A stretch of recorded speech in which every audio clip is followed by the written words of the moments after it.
Grüß euch, liebe Zuseher. Heute würde ich gerne über den Presa Canario sprechen.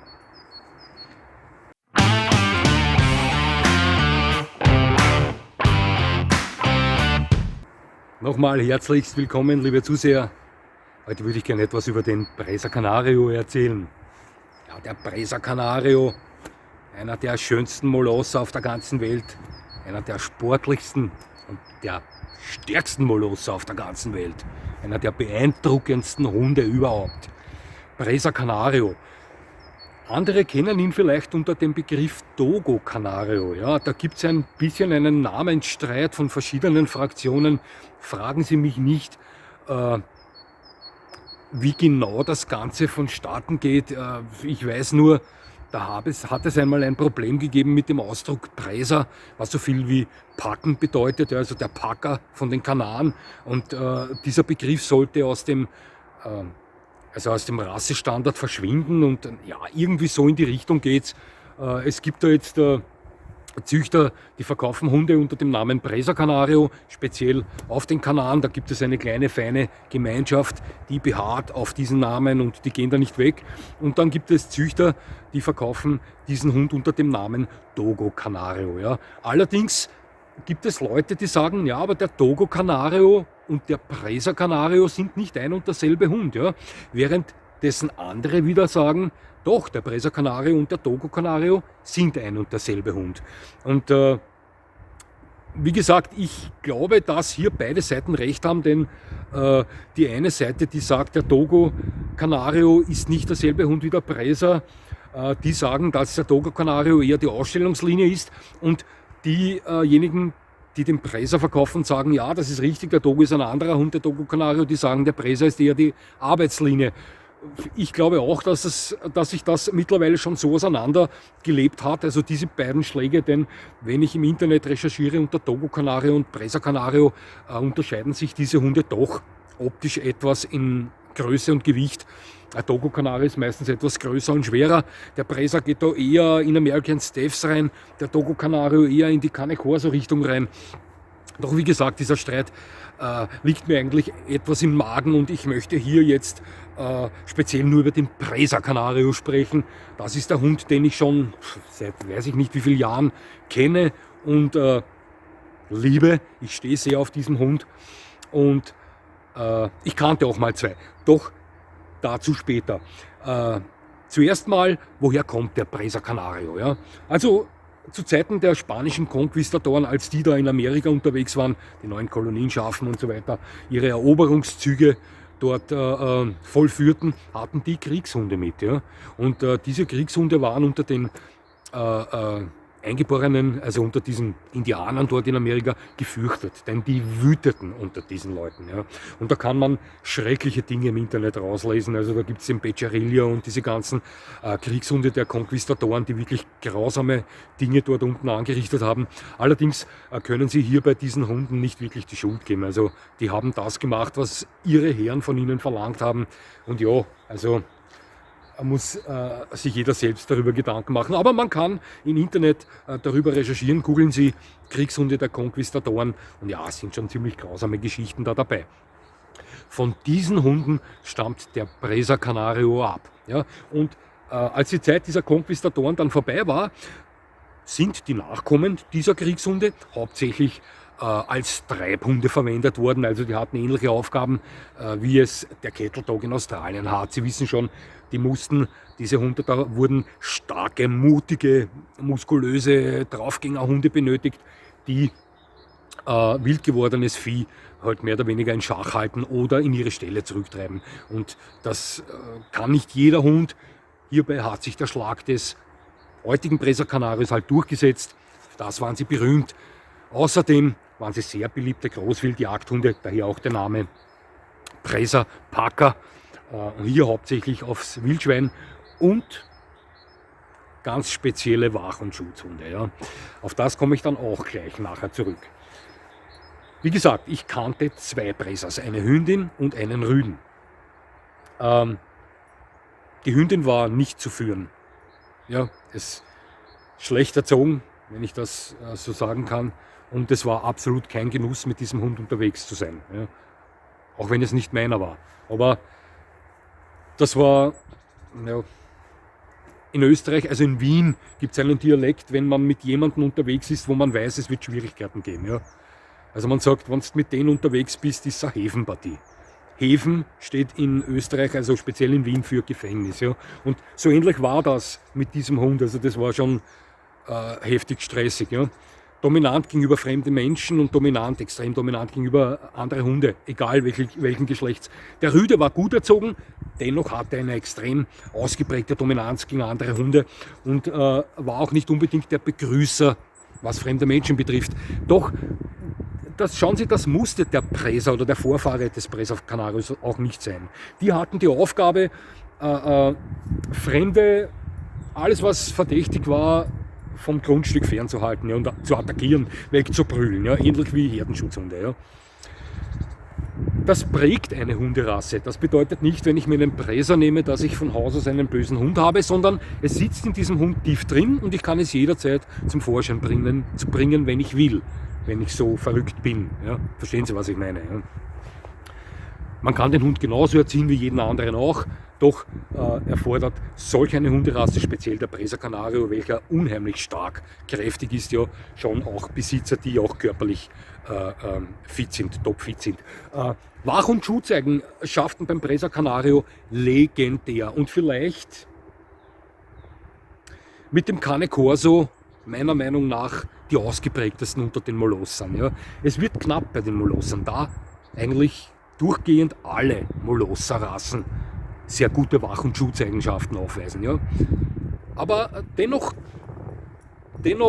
sage ich mal, grenzen sich speziell der Cane Corso und der Presa Canario hier nach oben hin ein wenig ab. Das ist meine Meinung. Ja.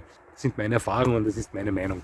Der Standard des Presa Canarios, ich werde den in etwa erklären, so wie immer, und da kann man von Schulterhöhen bei Hündinnen bis zu Rüden von etwa 50 bis 65 cm rechnen. Also von mittelgroß bis fast schon großen Hund. Ja. Und mit einem Gewicht von, sagen wir mal, 30 bis maximal 55 Kilo. Es ist eben so, es gibt sehr großrahmige Presa Canario, die schon eher in Richtung Cane Corso gehen. Und es gibt kleinere, leichtere Presa Canario Schläge, die sich schon etwas an den American Staffordshire Terrier anlehnen. Und deswegen schwankt es hier auch relativ stark mit Schulterhöhe und mit Gewicht. Es sind kurzhaarige Hunde in sämtlichen Farbvariationen außer Reinweiß. Sie haben ein natürliches Hängeohr. Früher waren sie kupiert, das ist mittlerweile in Österreich und Deutschland verboten. Die Rute war meines Wissens nach immer lang, das heißt nur die Ohren waren kupiert. Breiter, kräftiger Schädel, ausgeprägte Backenmuskulatur, vollzahniges Scherengebiss auf einen Molosser atypisch recht langen Fang. Ja. Die Lefzen sind zwar lose, aber nicht in der Art wie bei einer Bordeaux-Dogge oder bei einem Cane Corso und schon gar nicht wie bei einem Mastino Napolitano, aber auch nicht wirklich trocken, keine wirklich trockenen Lefzen. Ja, der Hund hat manchmal einen durchhängenden Rücken, das gilt auch als Rassemerkmal und ist in der Gesamterscheinung ein unheimlich imposanter, beeindruckender, athletischer Molosser. Ja. Sehr, sehr, sehr sportlich und meiner Meinung nach der sportlichste hinterm Dogo Argentino und wird knapp verfolgt nachher vom Cane Corso. Meine Meinung. Schauen Sie, für wen eignet sich dieser Hund? Wenn Sie ein hundefahrender Mensch sind, körperlich gesund, schlagen Sie zu. Presa Canario ist ein Wahnsinnshund. Ich darf vielleicht kurz vorher noch einmal sagen, es gibt auch für mich Hunderassen, wo ich sage, ich lasse die Finger davon. Ja. Und ich sage Ihnen auch gleich, wieso. Für mich ist es Grundvoraussetzung, dass auch meine Frau meinen Hund führen kann. Und es kann selbstverständlich immer eine Situation entstehen, in welcher der Hund etwas tun will, was sie nicht wollen. Ja? Und er sich aber dazu entschließt, das wirklich tun zu wollen. Ja? Also der ist jetzt entschlossen, der will dorthin. Ich glaube nicht, dass meine Frau kräftig genug wäre, sagen wir mal einen großen Presa Canario mit 50 Kilo Gewicht, der entschlossen ist, der will da jetzt zu dieser läufigen Hündin rüber und ihr nicht so folgt wie vielleicht mir, ihn handeln zu können. Das heißt, er würde dann mit ihr höchstwahrscheinlich dort rüber gehen, auch wenn sie nicht will. außer sie kann sich im Vorbeilaufen irgendwo bei einem Laternenpfahl anbinden. Diese Hunde haben extreme Power. Es ist ein Unterschied, ob ich einen 15 Kilo Hund an der Leine habe, der irgendetwas tun möchte, was sie nicht wollen, oder ich habe einen Hund wie einen Presa Canario an der Leine. Ich sag mal, schauen Sie, ich lege immer meinen Fokus darauf, dass mein Hund auch meiner Frau folgt. Doch es gibt Situationen, wo ein Hund mal nicht folgt, selbst wenn er der folgsamste Hund der Welt ist. Und auch dann sollten Sie als Hundeführer einen Hund unter Kontrolle haben können. Und wie gesagt, ich glaube nicht, dass meine Frau einen Presa hier handeln könnte. Ja. Deswegen, ich hätte gerne einen, aber das alleine ist schon der Grund, warum ich mir persönlich keinen nehmen würde. Und Sie wissen, mein Lieblingshund ist der Cane Corso und auch hier, sage ich mal, bin ich mir sicher, wenn er wohin will, dass meine Frau das nicht schaffen würde. Aber ich bin da so stur diesbezüglich und denke mir, der Hund wird so erzogen, dass das nie geschehen wird. Sie wissen, was ich meine. Ja. Aber gehen wir mal vom Optimum aus, und das Optimum ist ein Herrchen und ein Frauchen, die auch dann körperlich dazu fähig sind, einen Hund zu handeln, wenn er nicht folgt. Ja. Und das sollte man eigentlich sein, wenn man sich einen Presa nimmt. Denn schauen Sie, es ist ein Hund, der genauso zu erziehen ist wie alle anderen Hunderassen auch. Doch gehört er rein von der Kraft her mit Sicherheit zu den 3-4 kräftigsten Hunderassen auf der Welt.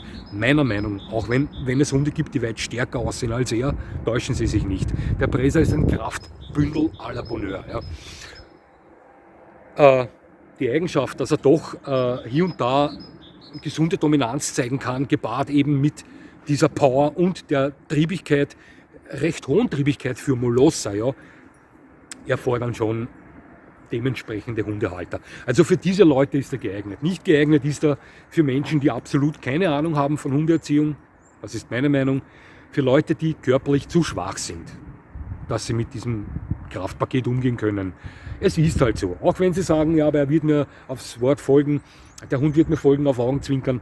Glauben Sie mir, es gibt immer Situationen, wo das nicht so ist. Und wenn Sie dann vielleicht mit, sage ich heute einmal, als nasser 35 Kilo Mensch mit diesem Hund unterwegs sind und der gibt Gas, dann gehen Sie mit. Ja, das hat keinen Sinn, glauben Sie mir. Sie haben nur Schwierigkeiten dann. Ja, also für diese Leute ist er eher nicht geeignet. Aber für Erstere, noch dazu, wenn das sportliche Menschen sind, auch für Hundesportler. Er mag nicht die Hundesporteigenschaften eines Cane Corsos besitzen, doch man kann mit dem Presa Canario arbeiten, wandern gehen, über Stock und Stein, Zielspiele, Zehrspiele, Ballspiele. Das ist ein sportlicher Molosser, der will bewegt werden. Ja. Und für alle, die einen unübertroffenen Wach- und Schutzhund besitzen wollen. Der Presa Canario ist für mich mit Sicherheit einer der schönsten Molosser, ein Top-Molosser, ein Top-Familienhund, auch Kinderhund, wenn er wohlbehütet in seiner Gemeinschaft aufwächst. Ja, braucht man sich überhaupt nichts dabei denken. Und ja, ansonsten auch überhaupt einer der tollsten Hunderassen weltweit für mich. Sie wissen, ich bin ein Molosser-Fan und die haben es mir halt angetan. Aber ich bin mir sicher auch für viele andere. Ja, mehr kann ich eigentlich über diesen fantastischen Hund nicht mehr sagen. Ich freue mich, dass Sie mir zugesehen haben. Würde mich freuen, wenn Sie mir weiterhin zusehen. Und ja, ich wünsche Ihnen noch einen schönen Tag. Das war's schon wieder.